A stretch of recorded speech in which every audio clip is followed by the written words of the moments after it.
Hello, my name is Jorb. I love gear.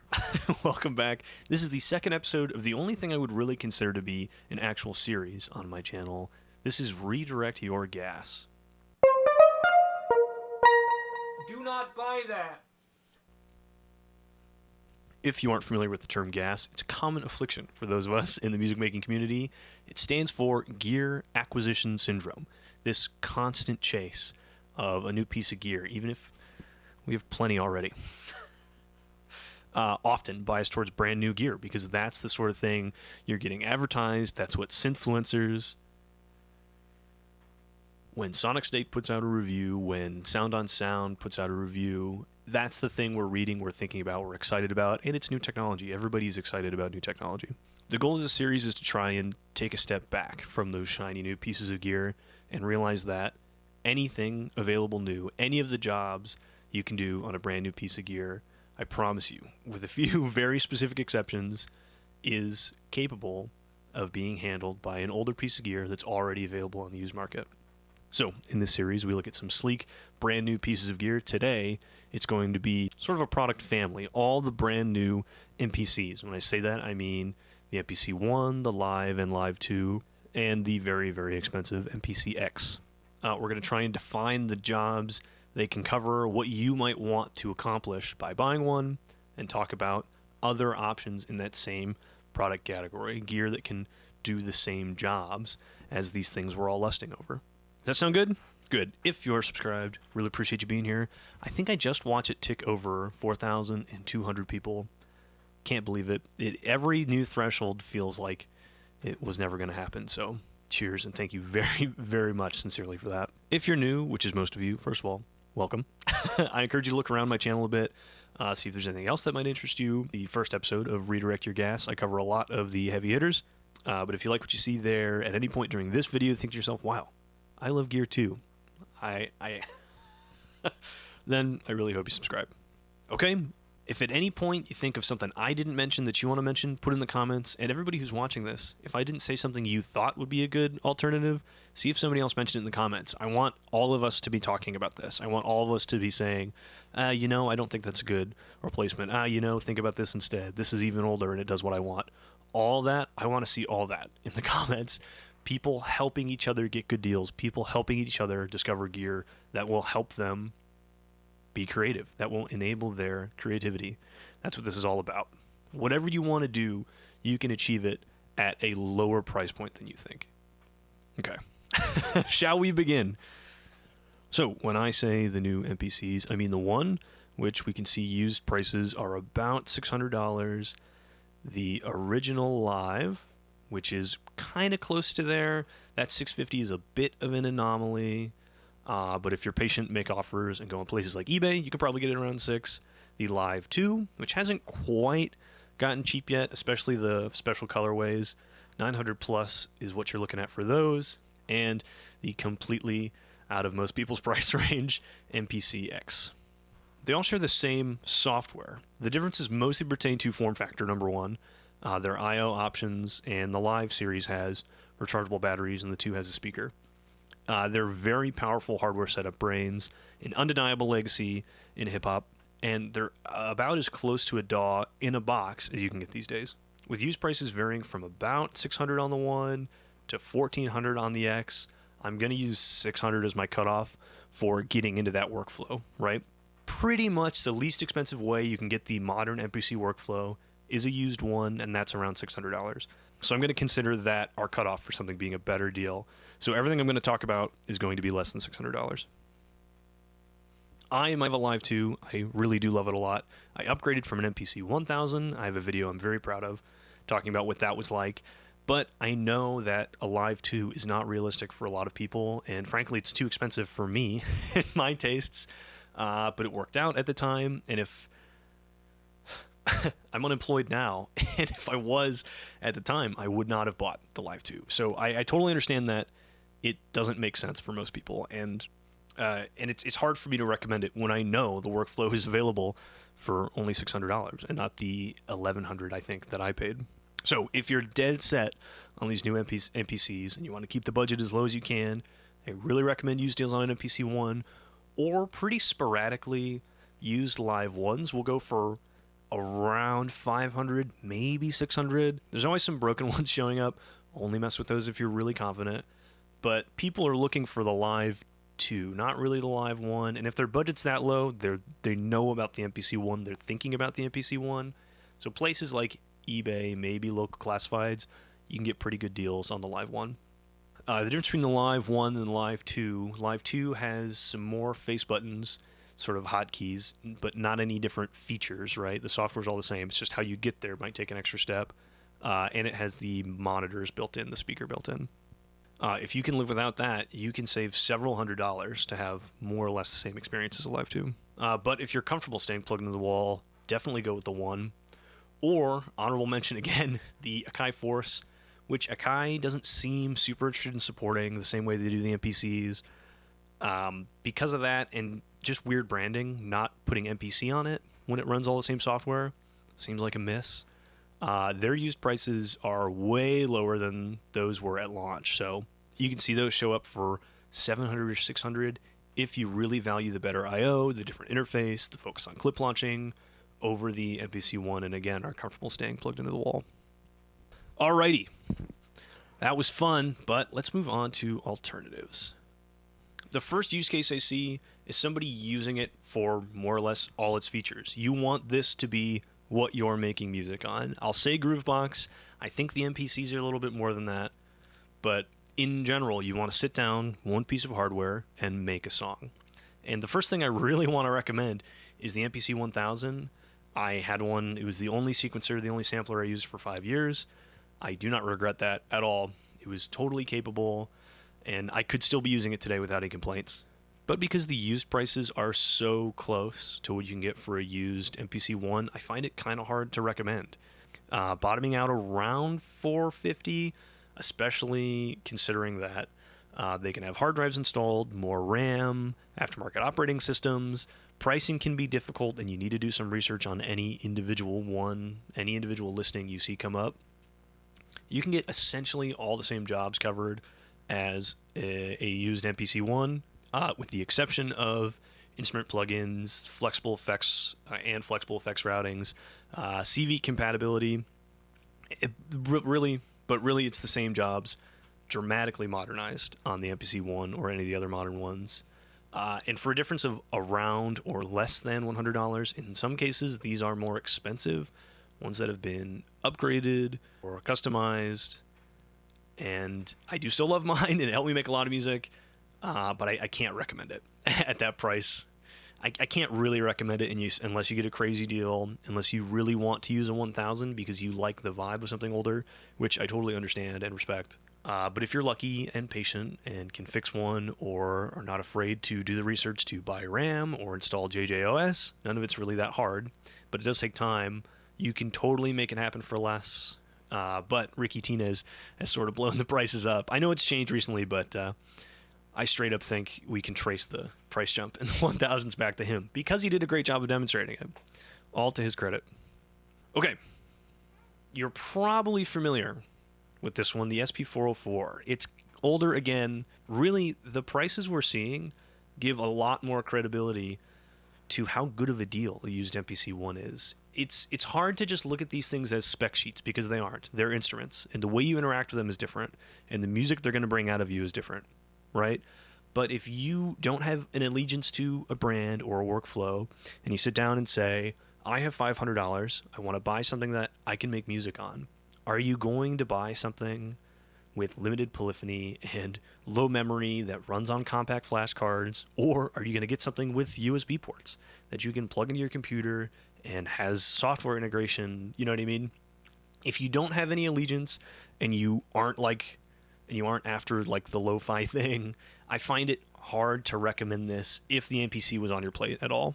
Now, taking a step back, the 404 is very unique, and because of the limitations on memory and polyphony, resampling is the way a lot of people make beats, and that workflow combined with its performance effects, working with the 404 is completely unique. And if you have an interest in trying that, or whatever else you're doing is kind of stagnant, getting something like this that's limited kind of dramatically can be a really, really cool way to change your workflow, to change the way you think, change the way you sit down and make music. And I don't think that is valueless, but you need to think about it in a different scale from, I want to sit down and make a song, what am I going to buy? If you're into the lo-fi thing, totally consider it. It'll pull that out of you easier. You can do that and you can get that on the modern MPCs, but something like this can only be that. It can only make music like that, and I think that is special. Okay, so those are out of the way.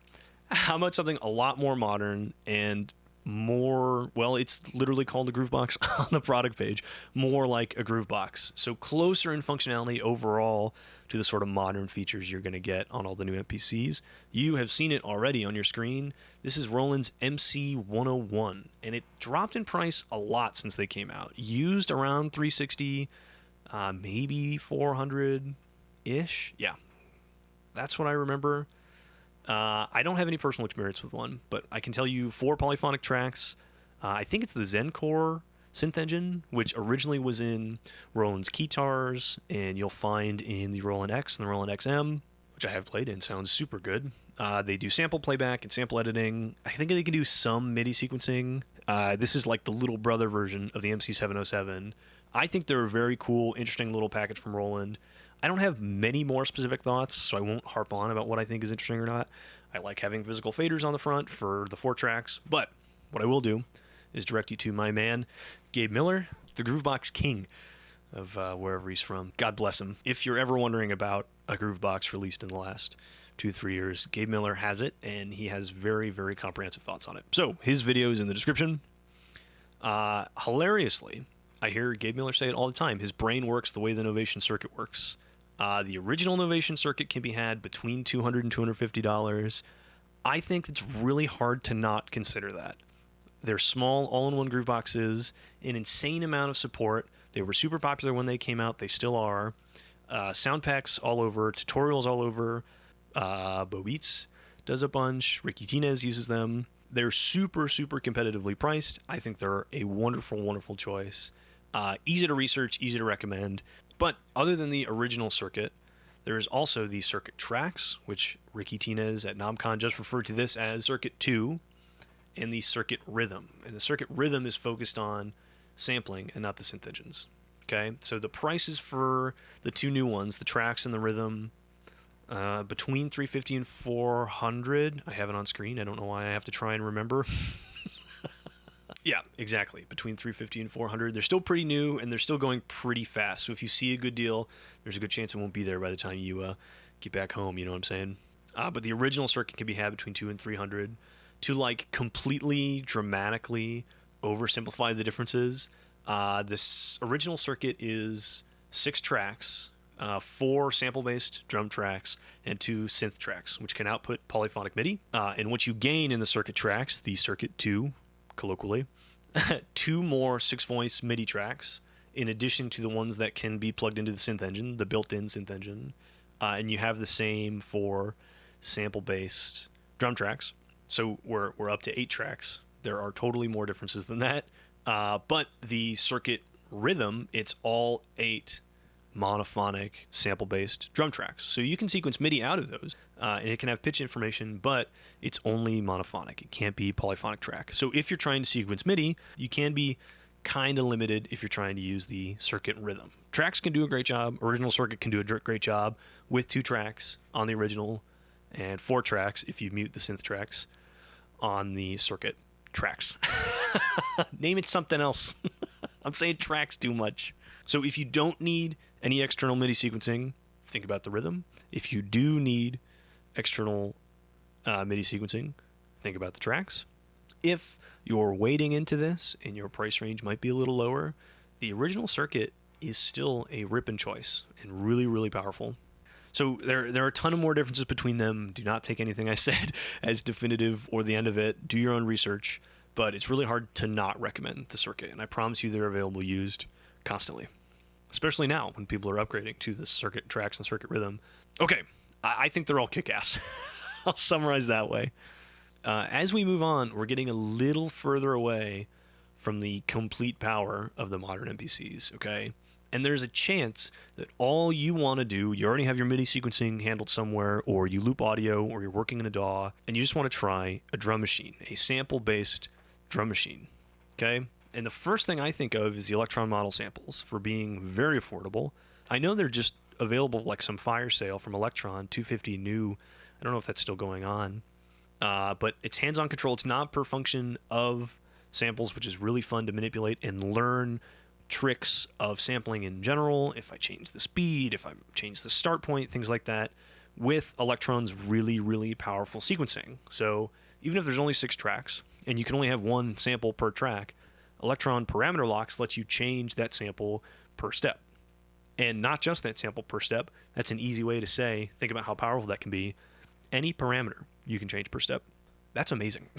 A friend of mine just got one.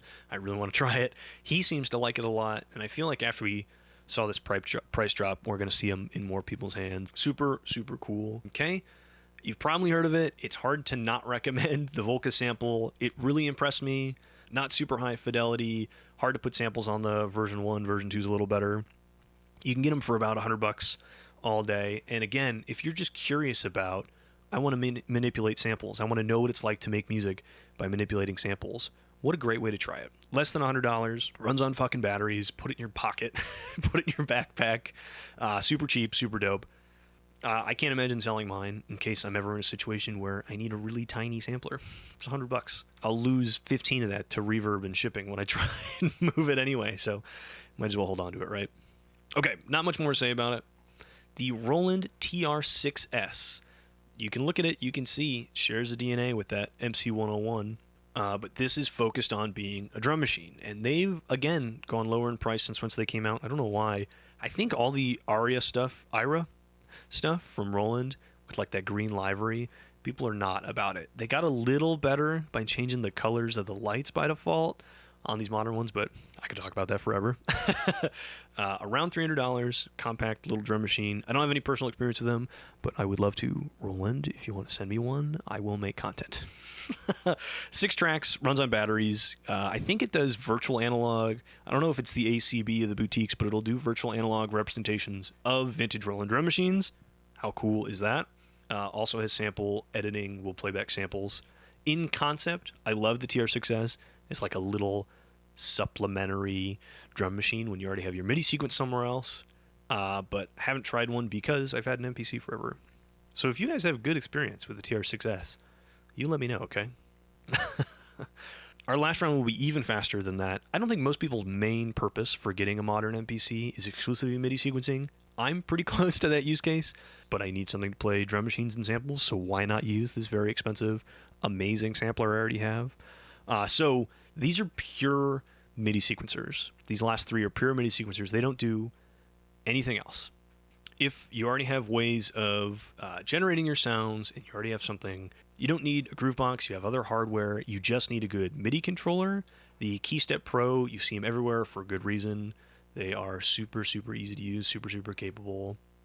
It looks like we're around $425, which is higher than I remember. I'm going to try and search for this without clicking on the product page. I could have sworn they were going, $400. I could have sworn they were going for a little less recently. Maybe the cheap ones are just getting bought up because they're really nice. But in general, the flexibility with the CV outputs, I think it's four polyphonic tracks. I think there's 16 voices each. Insane compatibility with its CV outs. You can clock synths that might not even have MIDI or trigger their arpeggios or 100 other things. If you don't have a good main MIDI keyboard and you need a good sequencer, buy them both in one product. Okay, how about a curveball classic? This is the Alesis MMT8. It's super gray. It looks like a fucking calculator. All it can do is sequence MIDI. Nothing else, okay? These are available for less than 200 bones all day. It's got 8 tracks. I don't think you can overdub. I don't think you can use it as a step sequencer, but you can quantize really tight. It does one thing, and it does it really, really well. Sequence your MIDI. I tried to buy one at one point on eBay, and I just missed the auction because I'd heard about them being super straightforward and simple. And at that point in time, I was trying to separate my MIDI sequencing from my drum sequencing. But in the same vein as that, RetroKits just announced this, the RK008, a tiny, modern, feature-laden recreation of that Alesis MMT8. And if you want something super, super tiny, there it is in context. It looks like 1/6 or 1/7 of the width of a Roland Boutique. Totally should consider that. I'm really curious about them, and I don't even need another MIDI sequencer. I think it said 6 months from now in the Super Booth coverage, which would be what? April 2022? If you're watching this in the future, maybe you know how much they are, and you can buy one today. But if you just need straight ahead MIDI sequencer, totally worth considering. Okay. And on to our last one. This is a real sleeper, okay? Pioneer DJ and their brand Torres, which made like that 303-ish clone with one voice of the Dave Smith Pro 2. They also made this, the Squid. I'm going to pull it up. If you haven't heard of it, and I wouldn't have known about them at all because I've never seen one actually used, and I've never seen anybody talk about them, but they presented them at KnobCon 2019, and watching that guy run through controlling a bunch of external gear with this, I cannot believe I didn't buy one. I had the MPC 1000 at the time, and I was thinking about upgrading. I think they were like $700 new. Now they're used for like maybe $400, which is amazing. And I'm pretty sure you'll be able to make an offer on a lot of these for less because these are not hot ticket items. 16 tracks, I think 8-note polyphony. It's all full of performance options. The sequencer has a lot of like generative aspects, random aspects, chants, things like that. CV, clock, didn't sync. Pioneer really said, let's make the best sequencer we can. They fucking delivered, and none of us bought it. So if any of you have one or have tried one, really please tell me what you think. I'm super interested in them. I would love to know if they're as good as they looked to me in 2019. Alrighty, gamers, that's all I've got. This was kind of a long-winded way of saying the new MPCs do a ton of stuff really, really well. And a used MPC 1 is an insane deal. If you really break it down and look at what else you can get around that price range, it's insane. And I find it really, really easy to recommend that. But if your use case is, not the entire breadth of what you can do on an MPC, if it's only one of its many dimensions, you might save a lot of cash and maybe improve your workflow by going in a different direction. And I hope this sort of showed you that other options are out there and in every category, and they might work better for you. So don't get too caught up in the hype. Do a bunch of research. Find out to the best of your ability before you buy something if it meets your needs and if it'll do the things you want to do. So anyway, I really appreciate you watching. Go buy a Squid right now. My name's been Jorb. I love gear. I'm sure you do too. Let me know what you want to see next. I'll probably do the Juno next. If you want a Juno, think about buying these instead. They fill a similar role, things like that. So I really like doing these. I talked this whole time. I got really excited. I'm sure you could tell. Modern MPCs are super sick. I really like mine. I'm sure if you bought one, you would love it too. Just know that you don't have to. A lot of what it can do is included in a lot of other products. Appreciate you watching. Go buy a Squid. My name's been Jorb. I'll see you in the next one. Cheers.